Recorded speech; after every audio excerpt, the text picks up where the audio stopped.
मम शरीरजमानस्य शरीर पवित्र करणे विनियोगाय नमो नमः। ओम अपवित्रो पवित्र वा सर्वावस्थं गतो विवादिनं स्थानियं गुसटः कृतं गणपति पंचतवता सह पंचामृतेनं स्थानियं गुसटः परिशुद्धोदकजलनं स्थानियं गुसटः गंगे चरणां तं गणपतिं हवामहे प्रियाणां तं प्रियपतिं हवामहे दीनां तं निधिपतिं हवामहे वसु ममामजा पान्धे प्रतिमल्यार्थे प्रति पुष्पं समर्पयामि।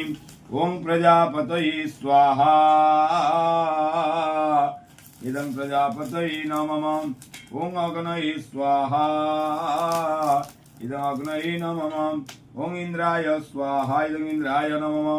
ओम सोमाय स्वाहा इदं सोमाय नमः। ओम अंतरिक्षाय स्वाहा इदं अंतरिक्षाय नमः। पुण्याहं पुण्या समारोपितवामभागं पाणुमहचारुचापं नमामि रामं रघुवंशनाथं सीतारामाख्यं स्वाहायं नमः।